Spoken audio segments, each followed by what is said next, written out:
to go down.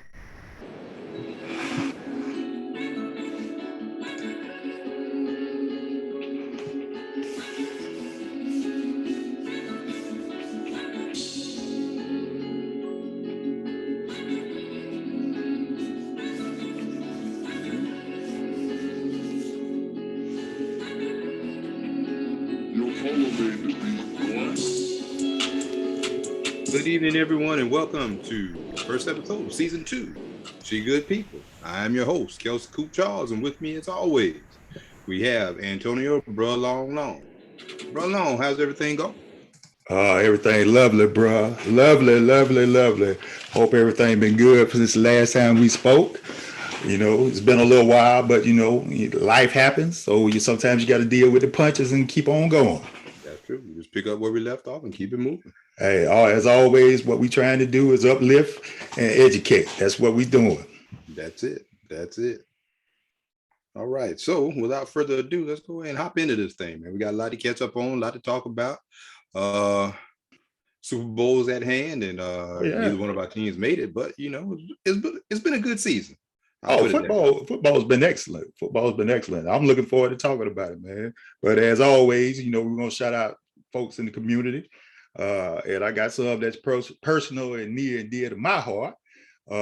Number one, Longevity Flooring and Backsplash. That is a newly formed company by my brother, Adrian Long, also known as Skeet. Does some great work. He did my floors in my house. He did the backsplashing floors in my mother-in-law's house. The boy has been self-taught looking at YouTube videos, and the boy's doing outstanding jobs. If you need anybody in the Columbia or metropolitan area, he's on Facebook at Adrian Long. You'll know him because you will see the Dallas Cowboys star on his Instagram and on his Facebook page. So it's him. So if you want, you need your floors done or backsplash done, just look him up. Also, we want to hit out at Reality One Group and the specific realtor, Miss Tessa Crumlin. Miss Crumlin is a close family friend. She does an outstanding job. She is moving houses unbelievably crazy right now. Every other day, she's having a closing. God is truly blessing her and her group. Right now, they're doing some outstanding things. If you're looking for a home to rent or a home to buy, or either looking for an apartment to rent, look her up. She's also on Facebook where you can get in touch with her. And then last but not least, one of the realest brothers you ever want to meet. If you're in need of a outstanding used luxury car at a very decent price, or if you just need a used car to go back and forth to work, you need to check out Midland's Luxury Automotive. It's in Lexington, South Carolina, and it is ran and operated by none other than one of my best buddies. Taught me a whole lot. We're gonna have him on the show eventually, just talking about some of everything, because one thing about him, he knows a little something about everything, and that's Mr. William Calloway. He is a outstanding individual and will do anything to help you get what you need. Make sure, because he don't want to see nobody walking. All right, so you ready to jump on in this, bro? Yeah. Let's go ahead and dive right into the 2021-22 NFL football season. Congratulations to you first, okay? Let me just make that known. You won our pigskin pick'em pool with me and my brothers and my wife, my aunt, some other friends. Congratulations to you on your victory, runaway victory at that. I appreciate it. He was hot all year, y'all. I'm really. He said before the season started that he was going to take it this year, and sure enough, he sure did. Hey, I got to get out the gate running, and I also predicted. You look back at the before the season started, I predicted my Cowboys would go what? 12-5. You said 12-5. I'm not gonna lie. You said 12-5. But I also said y'all wasn't going past the first week of the playoffs either.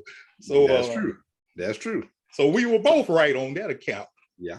Pretty much. So let's go ahead and address the elephant in the room. Do Uh, you want to start with the Cowboys or just the season in general? I mean, what you feeling right now? I know it's well, something. let's talk about the season in general. I think this has been probably one of the best NFL seasons since probably we were teenagers, to be honest, where it was up in the air and you really didn't know from week to week who was actually going to win. Yeah, that's true.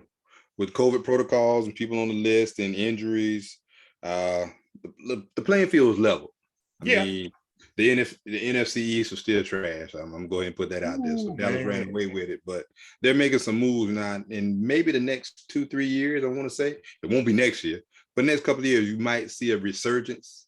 It probably won't ever get back to the old glory days where you had Lawrence Taylor, and the Giants doing some things, and then the Redskins jumped out Doug Williams, 2 Super Bowls, and then Cowboys had their dynasty in the 90s. Probably won't ever see those days again anytime soon, but should be competitive. We'll see.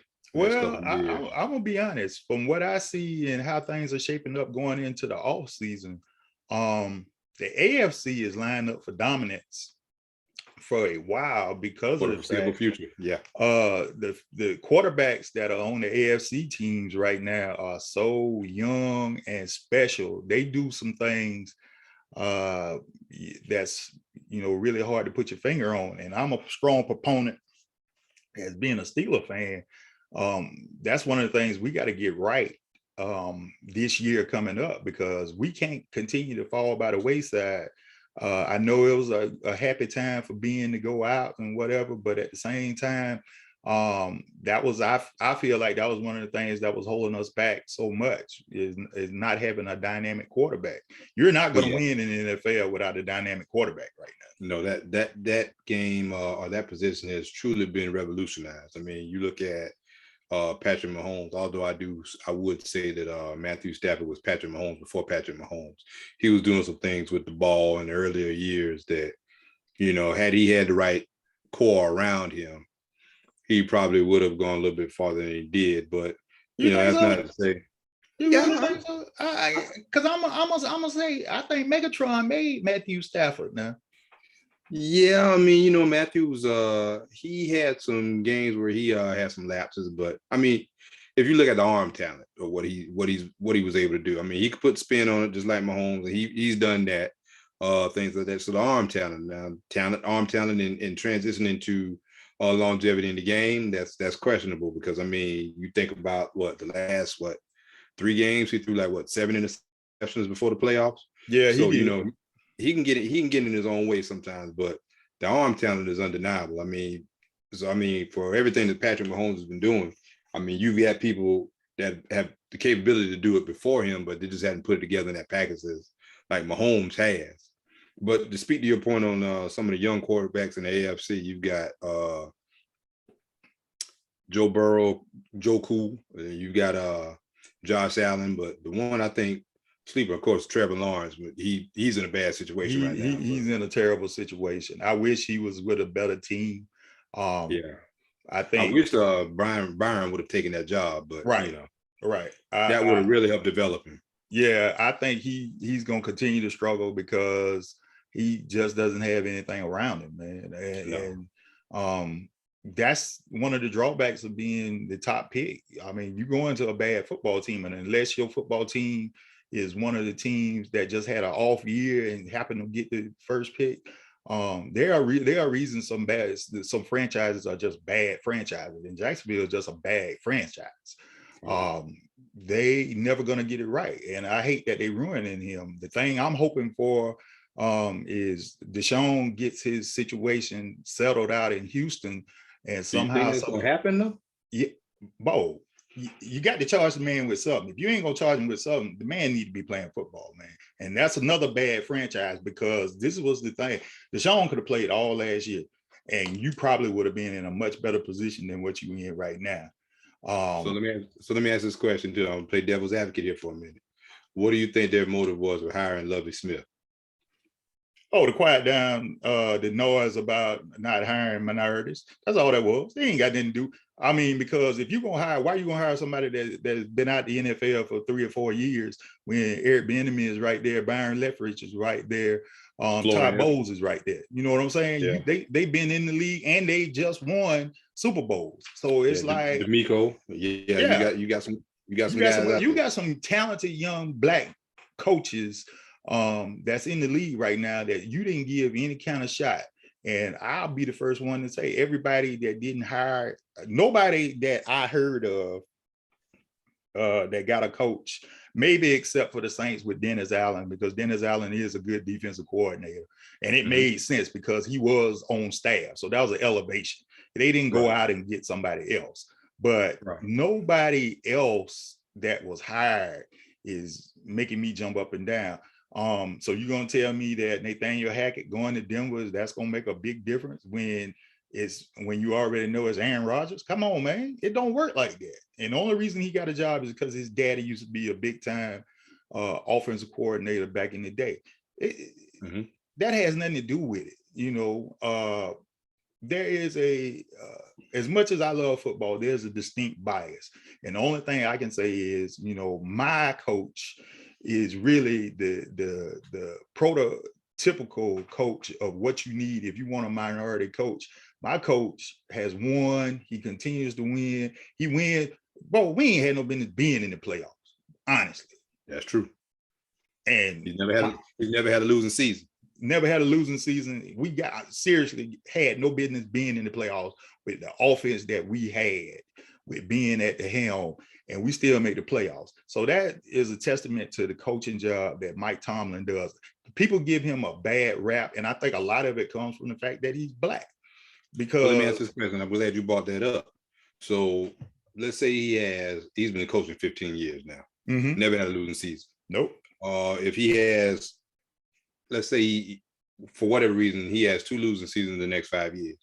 Do you see him still being the head coach of Pittsburgh? Or you think Rooney get rid of him? Nope.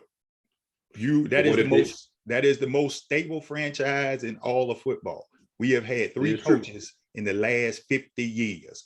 It's true. When Mike decide to leave, that's when they will get a new coach. If Mike don't decide to leave, Mike will be the coach of the Steelers for as long as he wants to. People forget Chuck Noll had losing seasons toward the end of his career. Even though he had 4 Super Bowls, Chuck Noll had losing seasons. We didn't get rid of Chuck Noll. We didn't get rid of Bill Cowher. Bill Cowher left on his own. Bill Cowher had 2 losing. Though. Huh? Things do change. Things may change, but the thing is this here. We are the stability of this league. And it would not look right and incumbent if we were to fire our coach for 2 losing seasons when he's never had a losing season. The thing is this here. We still, whether we win the division or not, we still run the AFC North. And we're going to continue to run the AFC North. It is us and the Baltimore Ravens. Even though the Bengals are playing tomorrow in the Super Bowl, doesn't mean a thing. The only thing it means is they got hot 1 year, okay? But that division has been us and the Ravens for the last 20 years, and it's going to continue to be us and the Ravens because that is what the NFL is made of. We are the pure power NFL teams. Now, the only thing, like we said, with the quarterbacks in the AFC going forward, that West, Carr, Herbert, Mahomes, then we got to get a quarterback. If Deshaun stay in the AFC, it's going to be a problem. If Trevor can get some help, he going to be a problem. Lamar is already a problem. Baker Mayfield garbage. Lamar going to be a problem to himself if he keeps running though. Well, but see the thing about Lamar had to do everything this year. Lamar ain't had no running backs. He ain't got no wide receivers. You know. Well, I would say all he got is Andrews at tight end. That's all he has. I would say he had it, but the thing that his running backs got hurt. But at the same time, you got to trust the process. You can't pull off on everyone. I mean, you know, some of the handoffs. You know, I'm not saying because I know him. You look at the last game of the season. Tay went off. I mean, well, I understand that, but I will say this here: they still lost the game though. Yeah, that's true. That's true. The Ravens, because they were one dimension. The Ravens defense is not the old Ravens defense. No, it's not. It's not. You don't have that. that catalyst that pulls everybody together. But having said that, with the construct of the Bengals, and you salary cap and all that stuff comes into play too. With the receiving core that they have, tight end, quarterback, running back, arguably the best second half defense in the league. The first half is first trash. half they garbage. Yeah, but it's the best second half defense in the league. Yeah, they Do make you think they can make adjustments. some noise for the foreseeable future? No, because honestly, I felt like Buffalo defense let them down. I think Buffalo is going to be the class of the AFC for the next few years. But they keep fading in the big games, though. They keep fading in the big games because I think their coach is too conservative. And then, like I say, their defense let them down. But Josh Allen is a beast. Yeah, you got a beast wide receiver, too. Is a beast, man. And you figure he did all that without Stephon Diggs doing anything in that game. He did absolutely nothing in that game. And Josh showed everybody, y'all talk about Mahomes, but hey, y'all better look at me too, because I'm a bad man myself. But Joe Burrow too. Hey, that man got sacked 9 times and still won the game. Bo, now that game there, I knew that Tannehill was gonna screw that game up because it's Tannehill. But do you think it's more play calling? Because I've seen him win games this year where it's here or there, but he's won a couple of games in a long since Derek went out. But during that game, I don't know. Was it play calling? Was it Tannehill? What was it? It was a combination of everything. It was play calling. Your defense, there's no way you're supposed to lose a game where you get 9 sacks. No way. No way. You relied too much on trying to bring Derrick Henry back and thinking Derrick Henry was going to be Derrick Henry of early in the year. And that was not going to happen. Not going to happen. You should have kept Foreman in, and Foreman showed you when he got in the game. Bo, I'm ready to run the football.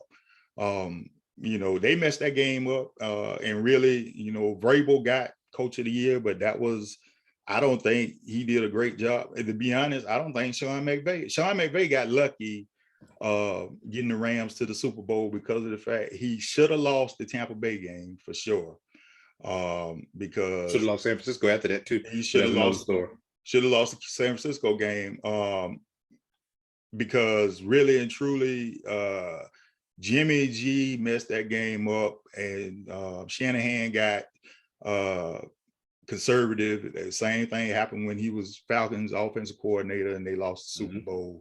But McVay is not a good coach. They give him this genius moniker, but in all actuality, he lucky. You have a man beast that plays defense that can wreak havoc on anybody's offensive line. And you put a serviceable dude on the other side who's not a slouch. He's in latter years, but yeah, Mark can still make some noise too. But the thing is, you got a man that when you come to the line of scrimmage, you better find out where he at, because he can destroy everything that you do. If it was not for that, and it was not for the reemergence of Odell Beckham, that's true. You wouldn't have won any of these games. And really, but here again, you said it earlier too. Matthew Stafford, if he's on, nobody can beat the Rams. If Matthew shows up, then we might have a long game tomorrow. Well, I look for tomorrow to be a shootout anyway, just because of the fact I don't think the Rams. Everybody give Jalen Ramsey so much praise. If you put him on Jamar Chase, Jamar gonna eat him up. But even if he lost Jamar down, you got Boyd and Higgins. But this is the thing. T is the extension of what he was at Clemson, so it's already showing you, okay, don't guard me because I'm gonna put 100 on you quick. And he has quietly done that. People forget Tyler Boyd, his senior year at Pitt, he was Offensive Player of the Year in the ACC. Mm-hmm. That's saying the same year with James Conner, all them boys from Clemson. That's saying a whole lot when you have done that, and it is what it is. Right now, I just kind of feel like tomorrow's game is gonna be probably 35-31, somewhere in there. Whoever got the ball last and who can make a play and not mess up, that's probably what it's gonna be. But one of the treats that we get tomorrow is probably one of the best halftime shows we're gonna get. ever. Because other than Prince in Miami in the rain, I think this him might be it right here, bro. Because well, I got to give it to even though people boycotted, and I'm saying it just because I'm biased. It might not have been the best one, but Outkast performed Big Boy performed at Super Bowl. Might not have been the best performance, but hey, it is what it is. It is what it is, man. But I when you look at halftime performances, nobody topping Janet now. For whatever reason, nobody gonna top that. But anyway, go ahead. Well, bro, that also was a good game, though. That was Patriots Panthers. That was a good game. Me personally, I wasn't offended by the nipple ring, but we got some people in this country just act like showing breasts is just ridiculous. But it didn't bother me none. It didn't stop my game watching experience. If anything, it heightened it for me. But I wasn't even talking about that. I was just talking about Janet in general and her performance. Well, there are certain people in this world. A few years ago, the Queen Beyonce was on stage, and when she hits the stage, that's one of the things. One of the things the NFL is getting right now is their halftime entertainment, because they're allowing Jay to bring the people what they want. You know what I'm saying? They've been doing a very, very good job, and like I say, because of Jay being in charge of that, he know what the people want. He's a businessman, and he understands what's going to bring eyes to the TV. Nobody is going to walk away from the TV tomorrow. You getting Cali's best. You getting Dr. Dre, who is the monarch of West Coast hip hop music. Snoop West Coast music in general, because you think about it, world class wrecking crew, Michelle. Yeah, he's done some stuff. Dre before NWA. Dre is that's going to be one of our shows this season, is just talking about the great producers that's in music. Dre is unquestionable one of the greatest, if not the greatest producer, because I don't think nothing Dre has ever done has never not been a hit, to be honest. That's true. Even when he did Nelly Furtado, no, that was that was Timberland. That was Timberland. My fault. Yeah, he's done world class record right there with each other, man. So and then you think about it, these are all his proteges that's gonna be there doing the show. So it's all his music that's being done tomorrow. So it's not like you're not gonna get the full Dr. Dre experience. You're gonna get from all the way NWA probably until now with Kendrick. And Kendrick is now, I'm not afraid to say it, Kendrick is the God MC right now. So, he has solidified himself in my book as being the greatest rapper alive. So, and he speaks from his heart and his mind. Those 15 minutes tomorrow is going to be highlight 15 minutes. That's going to be probably more talked about than the game itself. Yeah, and it's funny because we started this off talking about sports. It's just in us, man. Music is there. It is what it is. We can't do it, man. We can't get away from it. This is what we do. It is what it is. But I think Dre is definitely up there. I would say that in my opinion, that had nothing to do with the Super Bowl tomorrow. I think the greatest producer of all time would probably be I would give it to Quincy, but we're talking about hip hop.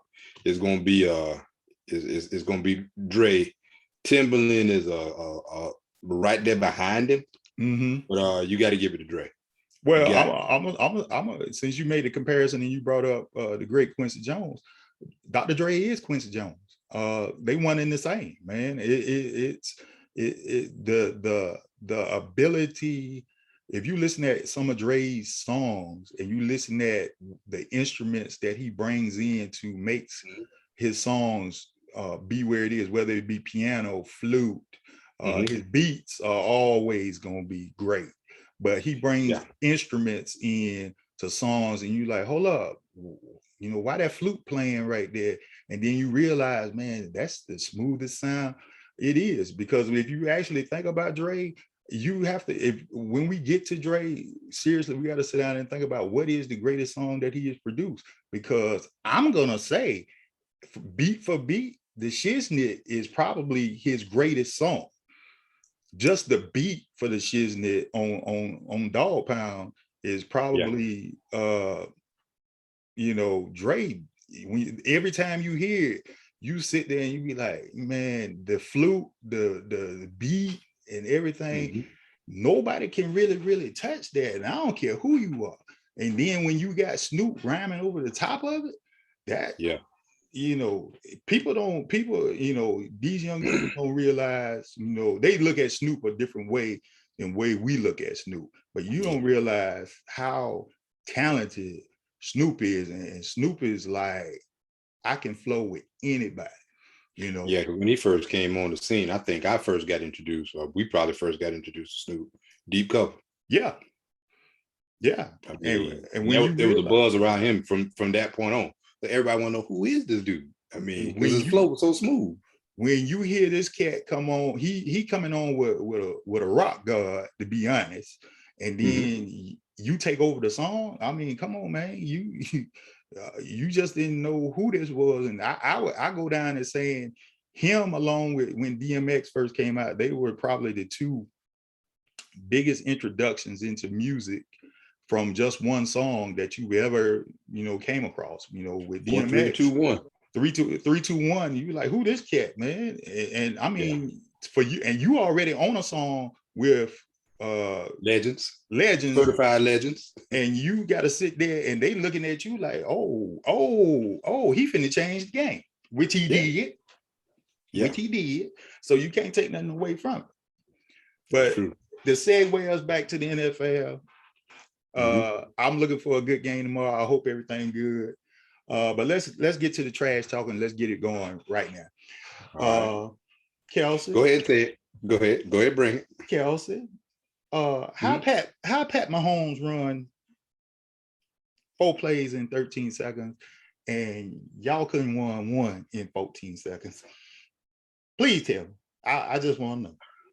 As a diehard Cowboy fan, really that? I'm also a realist. Really that?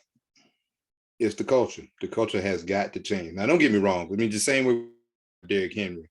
I think it's probably exemplified or exponentially more when it comes to that. Derrick came back. He wasn't 100%. Dak went out playing some of the best football he had been playing. They were still losing. I mean, but he was putting up numbers. But when he came back this year, I mean, they probably tried to baby him along or whatever. He hit a mental roadblock somewhere. Now, you take that along with the circus that is the Dallas Cowboys, and I'm a diehard fan. I'm just a realist, though. You look at it, and I've been looking at this for a long time.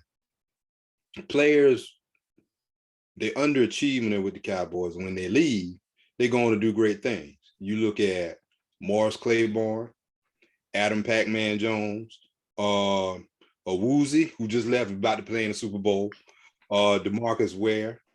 I mean, there's something going on there in Dallas that needs to be fixed. Coaches know what it is. Players come and go. We all know what it is. There? What's the constant there, man? It's Jared, man.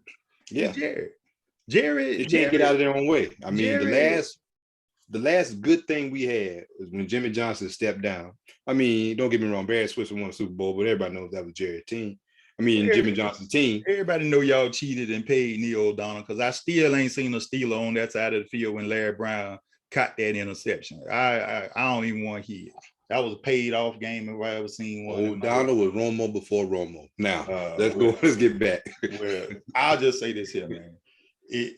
First of all, y'all had a home playoff game. 49ers come in there and wreck y'all, to be honest. They ate our lunch. And that's the thing. I'm gonna be honest. I'm so sick of hearing about y'all offensive line. Like it is. I'm sick of it, man. Zach Martin overrated. I'm tired of hearing about he's such a great. Y'all ain't had offensive line since Larry Allen them left, man. I'm just gonna be real about it. I would agree and disagree, because when they first put those boys together, they were great, but they're long in the tooth now. So that's what's killing us. This is the thing. I think they have a reputation more so than them actually being good because of the fact when y'all play real teams, y'all get beat up front. And the reason why I say when y'all play real teams, that's typically what happens to y'all. Y'all run roughshod over the East because ain't nobody good. The Commanders, the Giants, the Eagles, I mean, there ain't nobody good, man.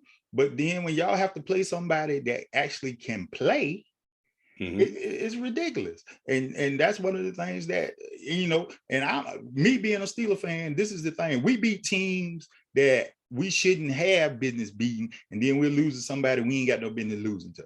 That's what we've been doing. And it's all because of, we turn the ball over or the defense have a lapse at some point during the game and they forget to cover somebody, and Mike Williams running wide open down the sideline in San Diego. These are things. But that's the difference. See, that's the culture I was speaking of. Dallas will get out there, even though we got some great names on paper. Like I said, you can take an average guy from the Cowboys defensive or offensive line, and you take them and put them on another team, they shine. But when they're there, they have no discipline.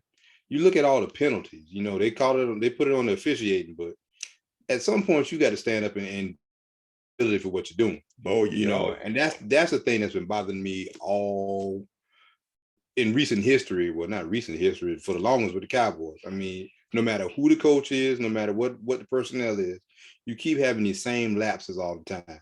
When they played the 49ers, what 14, 15 penalties? Yeah. Or something like that? Yeah. I mean, why? I mean, there's no offside, encroachment. Who has the encroachment penalties? I mean, and you at home, you shouldn't be jumping offside. You know what I'm saying? Exactly. You got everything in your favor. And then the thing that kills me is I know Trayvon Diggs, is he had led the league in interceptions or whatever, but people don't even talk about the fact he led the league in pass yardage giving up and all of that.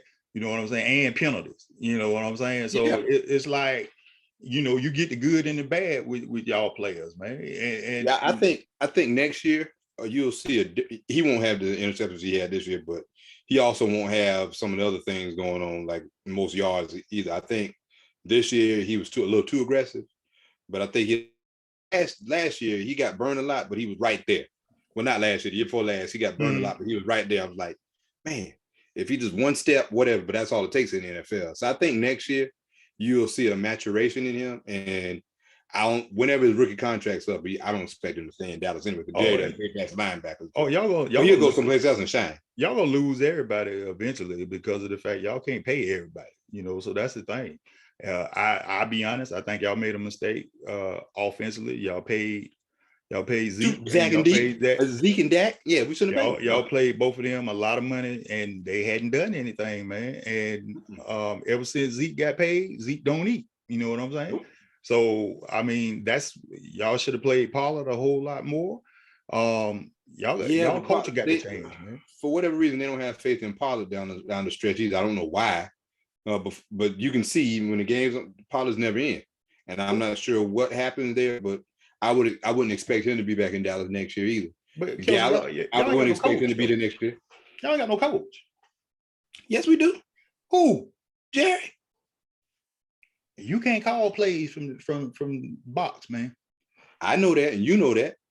Somebody needs to tell Jerry that. Ask Al Davis that. He did that for years. And Raiders hadn't won a Super Bowl since early 80s. I understand that. Jerry needs somebody who could tell him, hey, look, you practice or you work on running the team, and you let me do this. But the coaches in Dallas had a great disadvantage because they have no say so on who they bring in. The personnel. Personally, I would have tested the waters. I would have held on to Dak maybe for this year, but that's only in hopes that I could have got Deshaun. You take that same team, even with just a Deshaun, you second, third round playoff, easy. Well, but that's the whole key to this. Even for this upcoming year, whoever gets Deshaun Watson automatically becomes Super Bowl contender just because of the fact the boy can play. And he's got a very high football IQ. Right. People forget 2 years ago, he had them 24-0. His defense screwed him out of a Super Bowl because they let Mahomes and them come back. The boy can play. That's why, look, whatever the Steelers got to do to get him, I would love to get him, because that's all we need is a quarterback that's competent. Our defense will get better because, once again, we do a phenomenal job every year in the draft to make sure we get what we need. I think we're going to be better. We got rid of Keith Butler, which I always felt like was a problem for us in the first place after he took over for Dick LeBeau. People love to put Mike calling the plays and whatever. Mike ain't calling them plays, man, because we don't even play Steeler defense no more. If it wasn't for TJ Watt being who he is, our defense would be really, him and Cam Hayward, we would really, really be in bad shape. We got to retool that whole thing, and that's where we'll be. Now let's talk about the hometown teams before we jump into the NBA.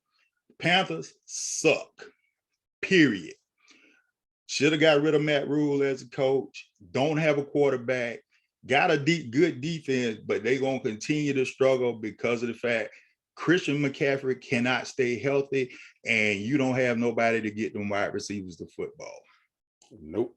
And Sam Darnold, I have no idea why he didn't prove anything in the Jets, and I can understand. Well, I can understand Rule pulling the trigger and say, okay, well, he's got all the tools. Maybe if he gets out of there, he might do better. But what did he come to? Matt Rule's offense is as basic as, it's like playing real sports football back on the Atari. That's how bad his offense is. This is not even, it ain't even Tecmo Bowl type offense, man. This is real sports football.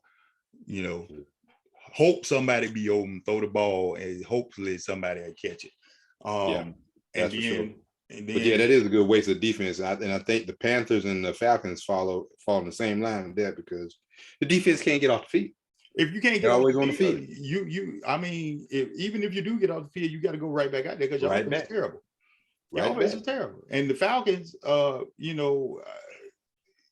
Matt Ryan has never showed me anything. That fluke year that they beat Clemson when he was at Boston College and won the Atlantic, I still ain't figured that one out. That was part of when Dabo didn't have a decent offensive coordinator. But that was during the time when they were talking about Clemson and all that stuff. But you look at Atlanta has they have some potential, but they not gonna do anything. That Super Bowl loss gonna haunt them the rest of their days, man. That's never gonna wash off them. They're gonna wear that stink for the rest of their life. Yeah, and their defense, I just hate it for Grady, because I mean he's one bright spot on that defense, but they're wasting his talent. I mean, a few years ago, if they had the right defensive coordinator, they could have made some noise. They had some key pieces, but for whatever reason, it never panned out. And now the offense is struggling. They made that trade for Todd Gurley after he had that knee injury. He tried to come back too fast. He never panned out. Then Julio wanted out, Ridley decided to step away from football. Gage got hurt. He's coming back, and all of a sudden, I mean, he's pretty much a number one, but that's not saying much, and then you've got Pitts. That's gonna be a waste of talent too. But he's a superstar though. That's the thing. Nobody can guard him, and no matter where you put him, if you line him up, that's gonna be a waste of talent though, or you split him out. But the thing is, this is the thing about the NFC South. With Brady retiring, the South is up for grabs, because New Orleans, you don't know what they're gonna be. You don't know what the Panthers are going to be. You don't know what the Falcons are going to be. And now, unless the 49ers get a quarterback not the 49ers, unless the Bucks get a quarterback that's worth something, they're not going to be anything. No, not at all. I mean, you got all that talent on offense. I mean, on both sides of the ball, really. Yeah. That's the only piece you really need, a serviceable quarterback. But you know what, though? They're going to lose a lot, because everybody came back this year. But now it's time for everybody to get paid, and you can't pay everybody, man. You can't. That's true. You can't pay everybody. I know the NFL did a lot of stuff, but he took a lot of team-friendly deals, right? And that's what's kind of soured him in New England. But I mean, it is what it is. So I mean, him and the polar bear retiring. So it's one of those things where they're not going to be as good, even though they still got talent offensively. They ain't got nobody to pull the trigger. And guys, they put it on the line for Brady. I mean, say what you want to say about him. Yeah. You know, he wins. You know, I think he's been the beneficiary of really good situations. Some calls, you know, some calls. Seven championships. I mean, that's what people look at. They don't look at all the circumstances around it, but I mean, it is what it is. He didn't benefit from some calls, okay? But one thing for sure, he can't beat Eli. No, not at all. Peyton, he take his lunch. Eli can't do it. Look at can't do it. How he do it? Eli just give him the look. We finna win. Does Eli after he won the Super Bowl? No excitement whatsoever. None at all. All right. So let's go on and transition to it is now officially the second most wonderful time of the year.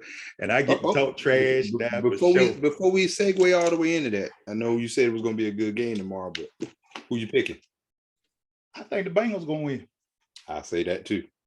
I just think on paper and in person, the Rams was a better team, but for whatever reason, this is the Bengals season. I think the reason why I say the Bengals is gonna win is I don't think McVay can coach, man. I think when the pressure is really highest, I think he folds like a tablecloth, and I honestly believe that's not going to happen to the Bengals because the Bengals have guys that have won. You know what I'm saying? Yeah, and they've seen adversity. I mean, they've seen it every game in the playoffs thus far. They don't ever get rattled. Joe Cool, like I said, he got sacked 9 times, still won the game. You know, they went to Kansas City. They were down, 28-3 at the half or 21-3, 28-3? And they shut everything down at the half. And they came back and won that game. So I see Cincinnati as a team that's able to make adjustments. I don't see that as a team in the Rams like that. Really, the Rams wasn't even, I didn't feel like the Rams would have even been at this point. I kind of felt like quite possibly it might have been Tampa Bay again, or it might have been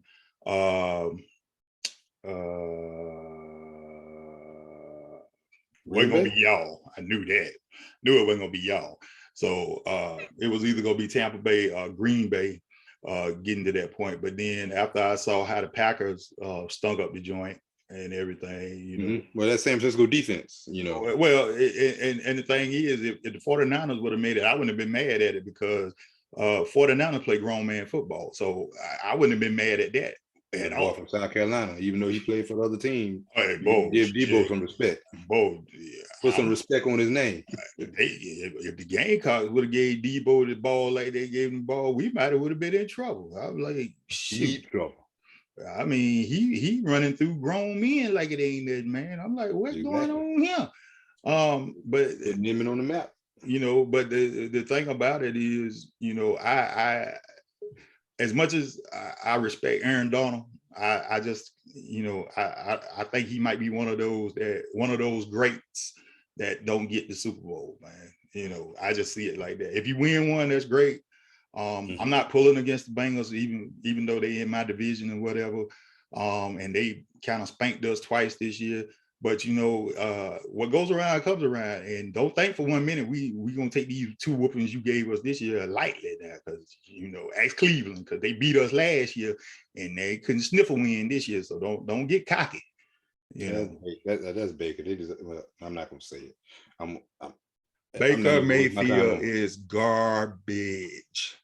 He was garbage at Oklahoma. He's garbage in Cleveland. Period. Yeah, you said it better than I could. Now, on to the NBA. Boy, I'm gonna tell you this. I have been so excited for our homeboy. I've watched their games this year. I'm gonna tell you what. I saw his dad. How about T-Son? I saw his dad when he played against Skeet when they was in high school. T was a beast. Him and Ray. That may have been one of the greatest in-state basketball teams you ever wanted to see. Hillcrest back in 1993. But I'm gonna tell you like this here. Ja and them boys is somebody got to deal with them boys. Bro. They don't know no better. And that's the thing I like about it. They don't know no better. That's it. They play together. They are together, and they gonna be problem. They gonna be a problem, man. It's funny you said that though, because you know, Ja's getting all the shine now, but we all know who got all the shine 3-4 years ago coming out of South Carolina. You know, Zion. That's all you heard. Zion, Zion, Zion. I think if the Pelicans had it to do it all over again, they would not have made Zion the #1 pick, man. And this is the thing. It ain't about the market, because I look at the team as it's constructed. The Grizzlies have a very good young basketball team. These guys have talent at every level, and they play hard and they play for each other. They are a problem, man. Well, they got the energy. They young boys, they got energy. You think about it, John and Bain were out one game. I forgot who the third man on the roster was, but he scored like 24, 25 points. I mean, next man up. That's that mentality. That's blue collar team. Yeah, they right now they third in the West, and I'm gonna be honest. I'm glad they third, because if they was a little lower in the standings, Phoenix and Golden State would have to fight to get out that first round. But I can't wait to see who they end up playing in the playoffs, because I'm telling you now, that's the same game series. But I tell you what, though, I mean, since you brought it up, Phoenix and Golden State, let's go ahead and just put it out there. Who you think we're going to the finals? I'm gonna go on the limb and say if everybody's clicking, if everybody comes back, Golden State gonna be a problem too. If Clay can get back to his form, Draymond come back, Andrew Wiggins doing what he's doing, because he's benefiting a lot because of everybody else, they're gonna be a problem. This is going to be the problem in the next 2 months before the season ends. If Draymond comes back and he's healthy, Clay continues to round into shape, Wiggins continues to play like he's playing now, and if James Wiseman is able to come back at any kind of capacity, they are going to kill people. The only team that may be able to hang with them may be the Grizzlies. I ain't even saying Phoenix, because I'm gonna tell you like this right now. Phoenix ain't deep enough. Steph will eat Chris Paul for lunch. Not babyface. Shh. Babyface assassin ain't nothing but an assassin when he see Chris Paul. He gets in that mode where, you know what, I'm just gonna go on and hit 40 and just let you know you can't play with me and get it over with.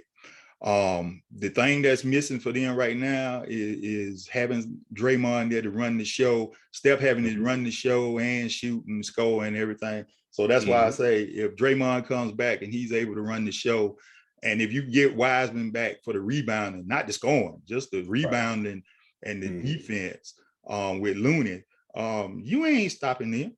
There's nobody in the league gonna stop them. You gonna have Milwaukee. No, not even Milwaukee, because you got too much you got to play with, man. The Splash Brothers, you know, I've been telling people for years, Clay will get you 40, and you wondering when Clay scored 40, because he's just that deadly. 37 and a quarter. You know, and now Wiggins playing with that kind of, I mean, boy, he can play free. Wiggins is every game Wiggins is in, and them fellows is shooting like that. He in practice. I mean, wide open shots. He in practice. Well, this is the thing. If I'm Wiggins, I'm sitting here, and every time I see LeBron, I'm like, remember, you traded me, dog. Exactly. You traded me. You know, you could have made something with me. You traded me because you didn't want me on your team. And this is the thing. Wiggins gonna get him a ring this year. I go on record as saying I believe Golden State wins the championship. I believe you know, I say out of the East, they probably gonna face Milwaukee. I'm just gonna be real. The trade did not help the situation. I think it was, me being a Sixers fan, I think that was one of the dumbest trades I ever seen in my life, to get somebody that has never proven that he can win in the playoffs, and to put him with Embiid. They should have did better just to stick there and hang and let Ben cry and moan on the sideline the rest of the year, rather than go get James Harden and give up everything you gave up. I wouldn't have put Seth in that with him. I would have kept Seth.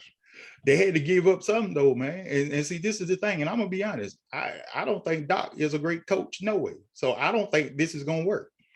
Well, no, because you see what he did with the talent he had on the Clippers roster. And then he come to Philly and do the same thing. He gonna do the same thing. Last year, Philly could have went somewhere and they still didn't go nowhere. It's Doc, man. People think Doc is a great coach, but you got to remember something. Doc has won one championship with the Celtics. One. And that's because of who? Garnett and company. Garnett and Ray and all them. Because in all actuality, man, think about some of the people that he had. T-Mac, a healthy T-Mac in Orlando couldn't win. Okay. He had a healthy Kawhi in the Clipper land, couldn't win. Had a healthy Chris Paul and what's called Lob City Blake Griffin. Lob City boys. And he turned when they was doing Lob City, they was killing everybody. Then he want to come in and put this kind of defensive discipline in. They couldn't win, couldn't get out the first round of the playoffs. Doc is not this great coach that everybody make him out to be. And then, the list came out, top 15 coaches of all time, and Doc on the list. And I'm like, what you talking about, Doc on the list? He got one championship. He got one. Yeah. And the thing is, even when the Celtics lost to the Lakers the second year when Kendrick Perkins got hurt, you still should have won because you had Sheed. So it's not like you didn't have nobody better to take Kendrick Perkins' spot, but you lost that championship to Kobe because of the fact you did not do what you needed to do to win that series. It's you. That's true. He was playing not to lose, but in playing not to lose, he lost. That's the thing. And see, it's just like, and I'll say this here now, from James Harden's standpoint with the Nets, I understand your frustration because when y'all put this thing together, you thought all three of y'all was going to be together. And I, say what you will about Kyrie. I'm just from a team sport type person. I think it's a disgrace that they let him play, period. That's true. Disgrace. I mean, even as a stand-up, if he was a stand-up guy, I understand you want to play, but this thing is real out here. We don't know what to believe, what not to believe, but I'm here on the side of caution doing what I need to do. Oh, it's a shot, man. So you gonna tell me you skeptical, but everybody else that's running up and down the court ain't skeptical? Ain't like everybody wanted to get this thing, man. But you messing with your money. You know what I'm saying? Yeah. Look, jab me as many times as you need to, but I'm gonna be out there with my boys trying to win a chip. Yeah. And what should have made you mad was last year before they put this mandate in and y'all was overtime quarter away from getting to the series. Now you have no chance of getting it. That's no true. Chance. Because I will go on record as saying, had the Bulls not got these injuries in the last few months, the Bulls was probably going to win the East. Because they were playing that over Miami. They were playing that good. Now Miami is going to be there, but Miami is a third team. Miami play true Eastern Conference Pat Riley basketball. Miami know what they supposed to do. They gonna hurt you come playoff time, okay? Yeah. And whether you can stay with it or not, that's what's gonna happen. It's coming. You might as well get prepared for that. But I like the way Miami is constructed. If those guys do their job, and you got a mid-range inside guy in Jimmy Butler, if Oladipo can come back, he's gonna be your. It's gonna take him a while, but then you got Duncan and Hero, a long-range assassins, and then you got Kyle Lowry running the show. He don't care if he ever put up a shot. So I mean, Toronto was winning despite Kyle Lowry. I'll be the first one to say that. It ain't like Kyle Lowry was bringing everything to the floor. They were winning despite Kyle Lowry. Exactly. So now you with a team where it ain't on him to be the star. They gonna be there. But like I say, before the injuries took over in Chicago was a dominant force in the East. Yeah. But I'm gonna be the first one to say the East playoffs ain't gonna go the way everybody think they're gonna go, because Charlotte is gonna be somebody thorn in somebody's side because they play hard and they can rattle off some wins. And they don't know no better. Because they don't know no better. The Hawks is starting around in the shape. So you already can't stop Trey. So what you gonna do with that? Sixers need a little bit of help. He just need a little bit of help. Just a little. He need one more score, and in the Hawks, they would be dominant if he had somebody that could take somebody off the dribble. Mm-hmm. They would be dominant. I look at Milwaukee. I think Milwaukee, the trade that they made is going to help them in the long run because Brook Lopez ain't going to be back and they needed somebody down low. You can't stop the Greek freak, so don't even try. So that's the thing that's going to keep them hot. But I would say I'll go on a limb saying the Greek freak is good and everything, and he's worthy of the MVP and all that stuff. But I would say for the most part, that team comes and goes as Middleton does. Because Middleton, he lights you up one game, and the next thing you know, he disappears. I mean, if he can get consistent, South Carolina, Charleston. I understand. I understand. I just need him to be a little more consistent. Well, the thing is, I think this year, because they got the chip, they ain't really, and they know they can win. I don't think it's on them to push as hard as they normally would to try to get that one because they already know, hey, we ain't got to be the one and whatever. And and to be honest, I think the trade the other day helped them more than anything because of the fact they already know, hey, Embiid is a problem. Okay, we can contain Embiid. James Harden ain't gonna show up. I already know that. James Harden is not gonna show up. He has not done it any place he has been. You mean to tell me you've been in the league 10 or 12 years, you didn't play with the people that you didn't play with and you can't win? Come on, man. Come on. He'll show up this time.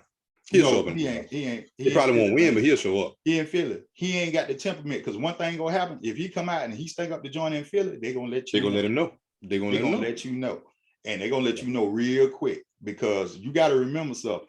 Allen Iverson ain't played in almost 12 years, dog. Allen Iverson is revered because he went out there every night and he showed his behind because that's how much he loved the game of basketball. Oh, yeah. If you ain't that in Philly, that ain't going to get you there, man.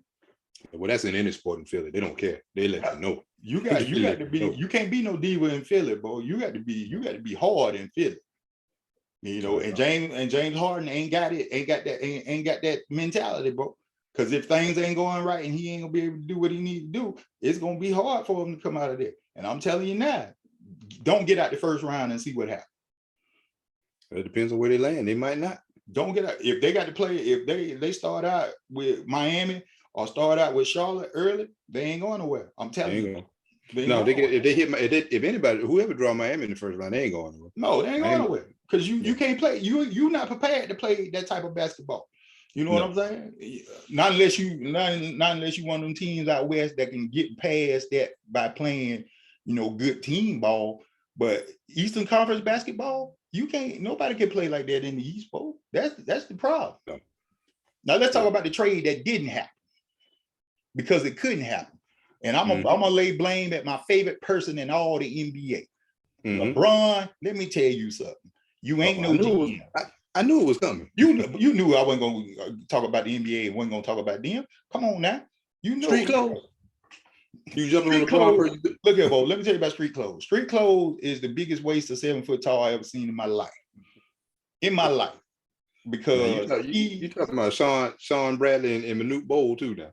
He the biggest waste of 7 foot tall. Sean Bradley and Manute Bol could block shots. Okay. I'm so sick of hearing about Anthony Davis this, Anthony Davis that. Anthony Davis is nothing.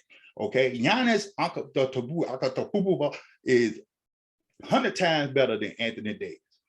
I'm talking about street clothes. 100 times better.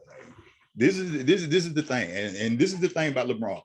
LeBron, you have taken a proud franchise and destroyed it. Period. Destroyed it. Russell Westbrook ain't got anybody that know basketball knew you can't have Russell Westbrook as your point guard on the team that you want to play in the style of game that you want to play. You want to spread the flow. You is ball dominant forward. You got to spread the flow, look for somebody to pass and shoot jumpers. Westbrook can't shoot. He never could shoot.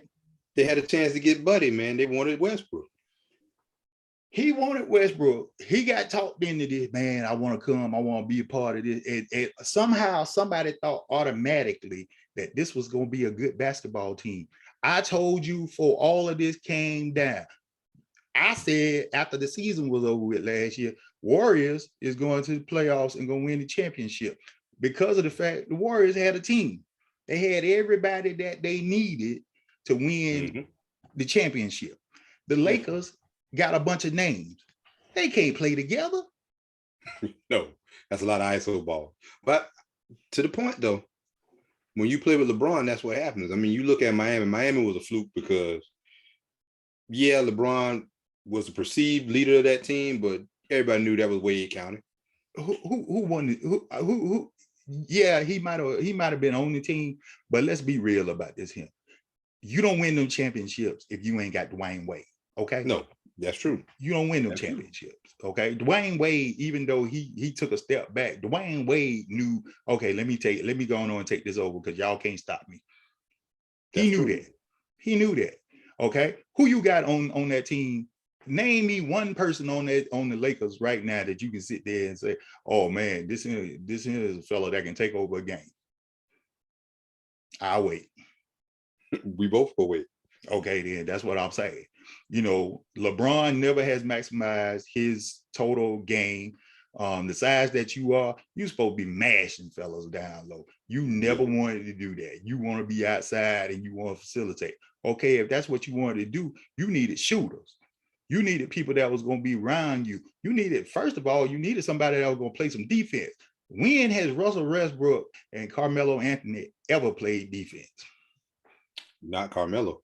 So what made you think that y'all was going to be good enough to play these boys in the West? They got Avery Bradley that don't play. Mm-hmm.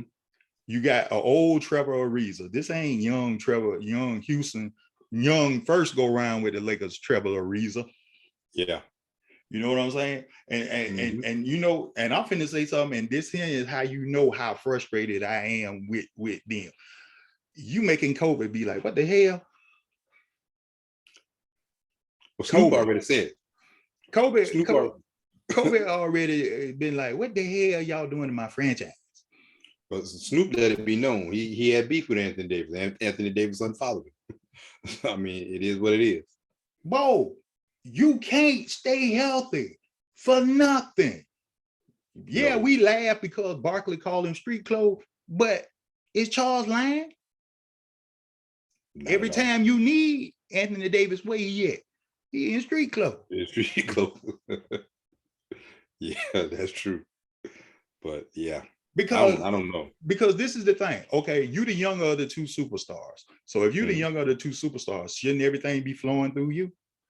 If you had that mentality, he doesn't have it. It's not. He don't have it. He don't have it. He a sidekick. He is never gonna be a bona fide star. He a sidekick, a 7-foot sidekick. You're not gonna win like that.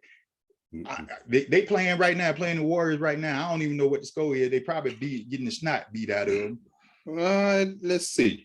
I'm gonna look it up right quick. But you're right. I mean, if he's playing, we don't even know if he's playing. We don't even know who be playing with them because what Russ said out the other night. So you don't know whoever playing with them. You know. Score is 52-57. Let's see who got what. They at halftime. Street clothes playing.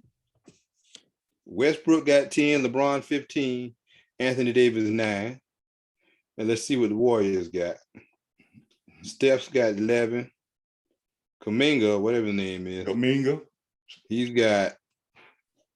got 14. Clay's got 10. Wiggins got 8. Okay, so it's Kuminga tonight that's showing out. Because you know who guarding Kuminga? Anthony Davis more than likely. No. Yes. And Kuminga a rookie. Come on, man. Stop. Let's stop with the mess, man. Let's stop with the mess. That's exactly what I'm talking about right there. And you got the Nets and the Heat. Kyrie Irving 27 minutes, 9 points. Bam Adebayo and Duncan Robinson, they showing out. And then Hero off the bench with 14. Mm-hmm. Yeah. Miami gonna be a problem. Miami's gonna be a problem. It's been a problem for years, man. I'm telling you, it's Pat Riley basketball. Miami. You know what I'm gonna call Miami? I'm gonna call Miami the Steelers of the NBA because they got a culture and they got this is how they gonna play and this is what they gonna do. They don't deviate from. That's why they are what they are. That's true. That is true. You know. So who you got going to the championship? You said you thinking it's going to be the Bucks Warriors? I think it's going to be the Bucks and the Warriors. I would have said Chicago if everybody would have stayed healthy, but they got too many injuries right now. Well, Levine is back now, right? Levine is back, but Caruso is going to be out for a while. And they missing Lonzo. They missing Lonzo too. So yeah, I just don't see them getting farther along, because even if Lonzo come back, Lonzo's not going to be able to help them enough to get them. Now, DeMar DeRozan playing out of his mind. That's the best mid-range game in the game right now. This is another thing. DeMar should have been at the Lakers. LeBron didn't want him. Well, that'll tell you something right there, Mr. GM. You so smart. Yeah. You as Stephen A. called him a basketball savant. Man, shut up that mess, man. He ain't no savant. Because if he had Buddy Hield and he could have got DeMar DeRozan. That was your game. That was your team right there. You at least I would say you'd be no less than 5th in the West right now if you had them on your team. But right now you're gonna be in a dog fight to avoid the tournament to play in, and then you ain't gonna get out of there. And even if you do, you liable or to be subject to end up with a first round matchup against the Grizzlies, and the Grizzlies gonna eat you alive. Because who gonna guard Ja? That's what I'm talking about. Who gonna guard Ja? Ja gonna average 30. He gonna average 30 for that series if he had to play the Lakers. Man, please. That's true. That's true. Now I'm gonna ask this question, and I guess we can wrap it up. Everybody's talking about the block that Ja had when he went up and pinned it on the backboard. Mm-hmm. Which one do you think was better, his or the one Shannon Brown? I mean, Shannon Brown got called for a foul, but it clearly wasn't a foul. Oh no, I know it clearly wasn't a foul, but I'm gonna be honest, Bo, and I've seen a lot of comparisons lately. People call Ja a bigger Allen Iverson. The thing about Ja is a great player, but he ain't like Allen. No, there's only one Allen. Allen, I tell anybody, I give Allen Iverson the most credit as being a small ball basketball player because of the fact I saw this man play the mighty Lakers in championship series and won a game with nobody on his team. No, say that one more time. Nobody. Nobody. Nobody on his team, and he won a game against the mighty Lakers. A game that to this day, Shaq ain't no way in the world he should have beat us by himself.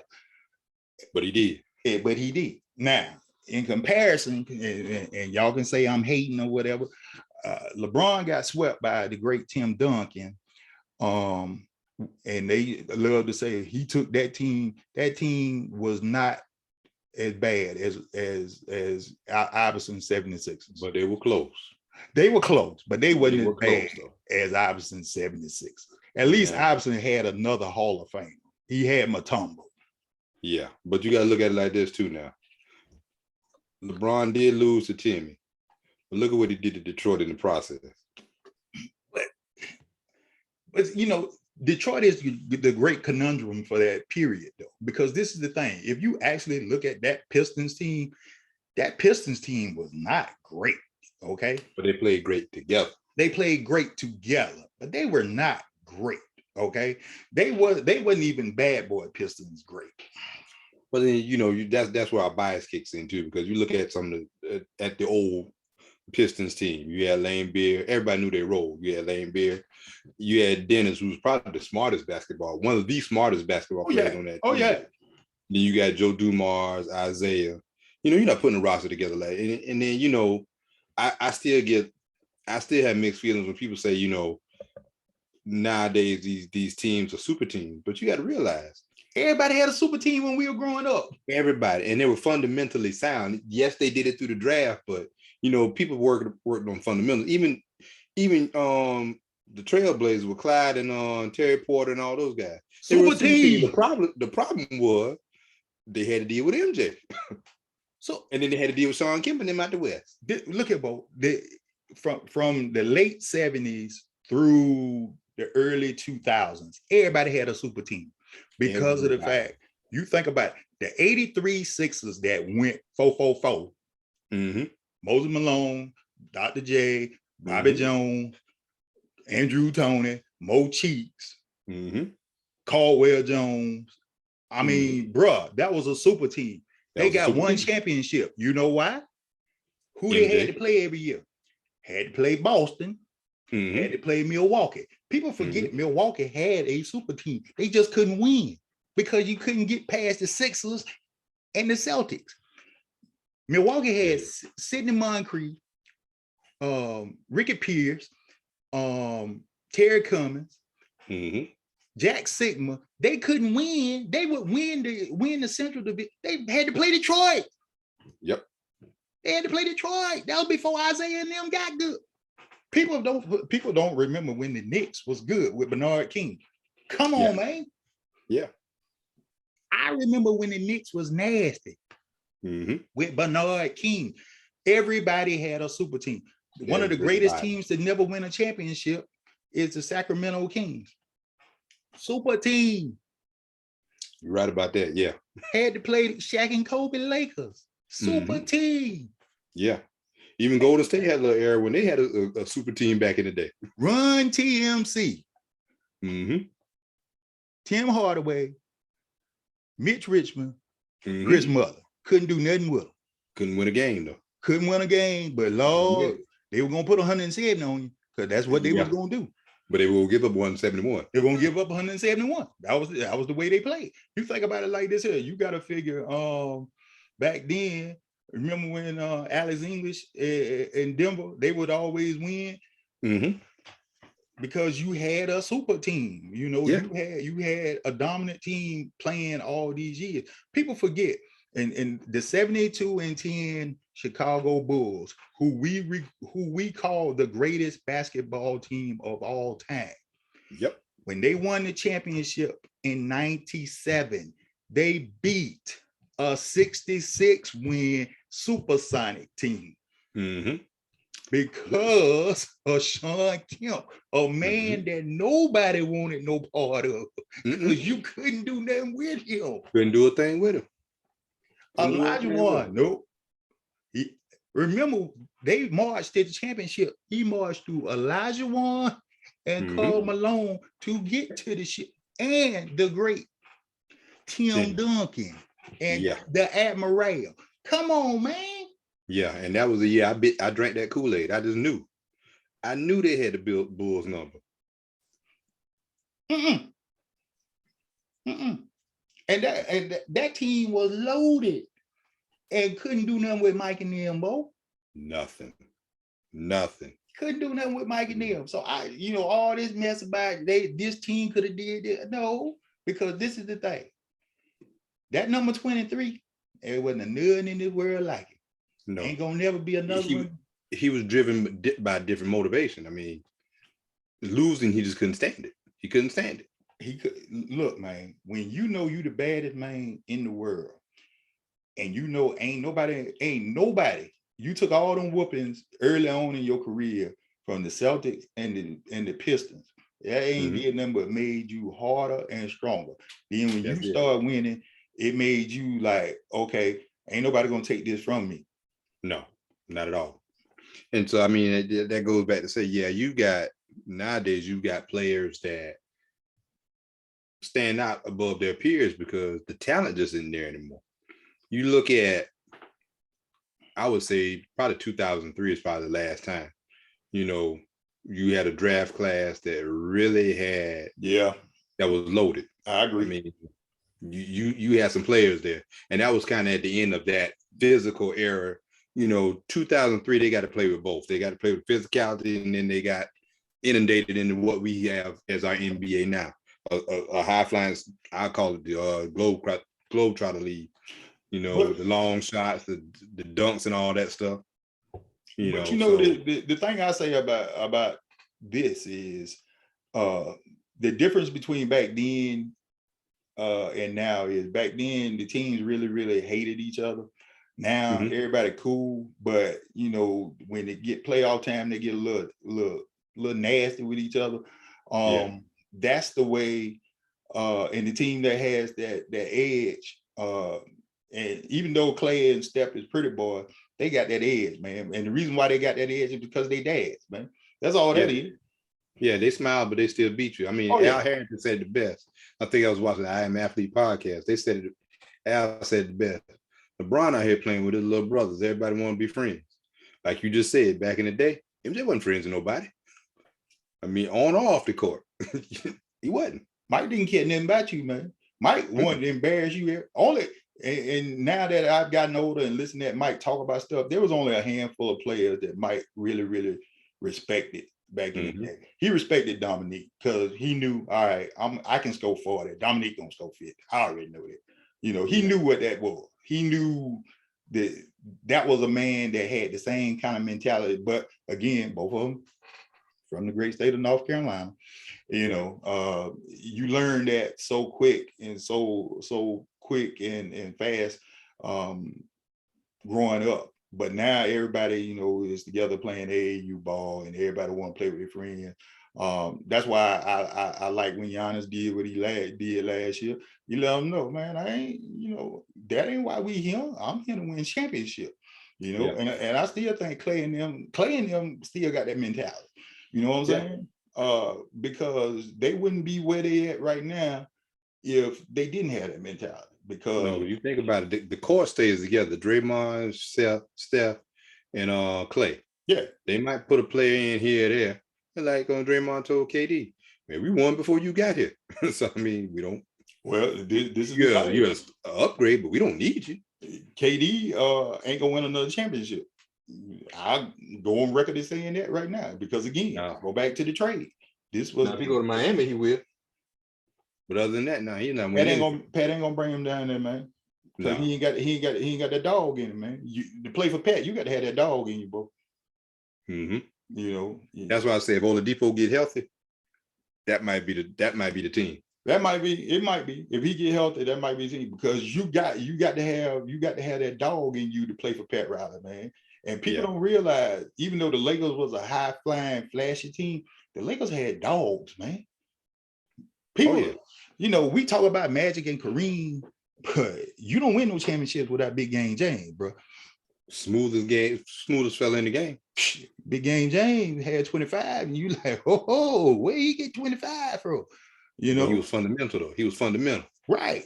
You got to realize too, he was like the best player in North Carolina until Jordan came. Until Jordan got there. That's the thing. People forget that James Worthy was bad until Jordan got there. Until Mike got there.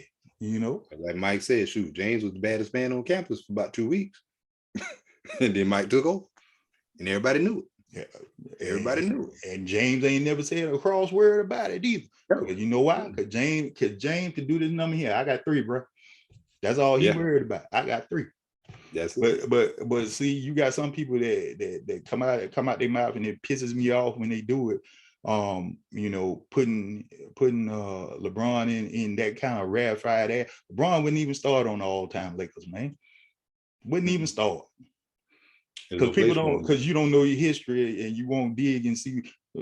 Elgin Baylor would kill LeBron. Yeah, I think the only way LeBron would have been really taken seriously is if he stayed in Cleveland. Even coming to Miami, I mean, that's the truth be told. That's why he left Miami, because he knew you wasn't going to overshadow Dwayne Wade at Wade County. You wasn't going to take that away. Wow. Even though I think when they played head up, LeBron might have won one more game against Wade than Wade won against him. But let's be honest, when you watch them games, you can see the difference. LeBron here, Dwayne Wade, I mean, yeah, they boys, but he tried to kill LeBron every time they played. Every time he got it. He learned that from Kobe. That's what you do. Because you got to figure, you think about the highlight plays in their career. LeBron's highlight is dunking on Jason Terry. Dwayne's highlight is killing Anderson Varejao. Don't forget Kendrick Perkins. Nah, I can't forget that one either. But again, killing Anderson Varejao.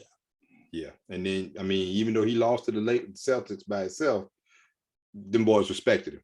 Oh yeah, because of what he went out there and did. You know. Yeah, he dropped some points on him. Yeah, and they knew what the story was, man, and that's why Dwayne is beloved. You know what I'm saying? Dwayne can do no wrong in the league, man. Yeah. It makes him what he is, and Dwayne was probably the closest thing to the Mamba and Black Jesus they ever would. Yeah. As a matter of fact, I think he's the all-time leading blocker for forwards. I mean, not forwards, but for guards. And that's saying a lot because Jordan had quite a bit.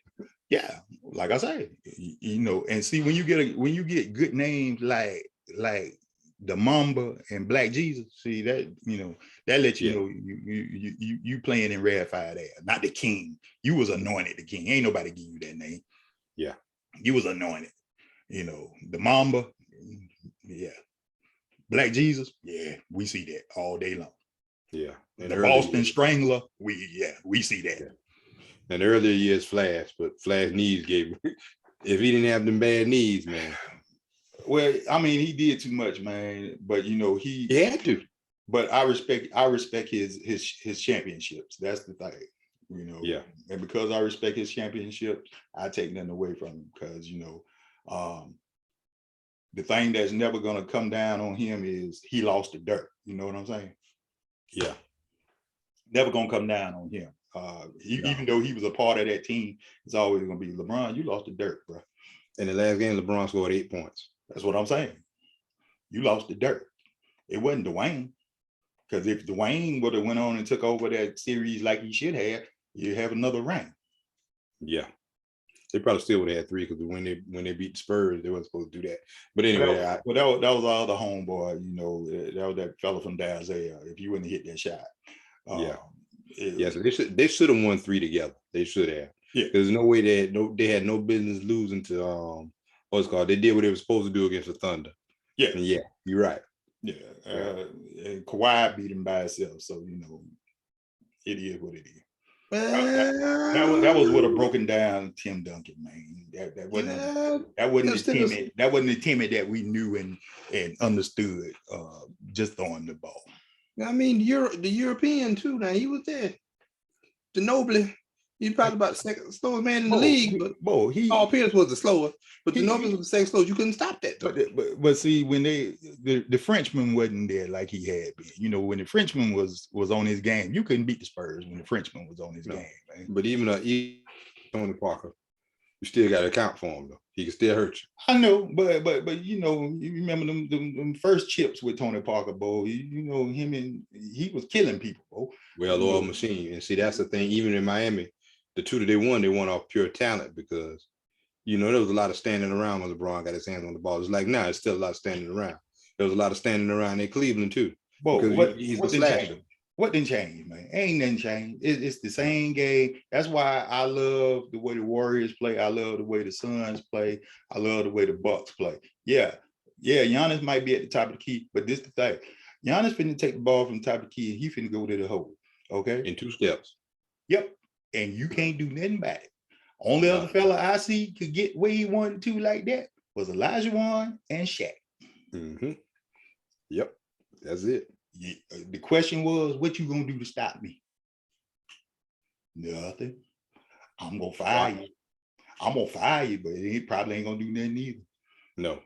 You know, it's gonna be an and one.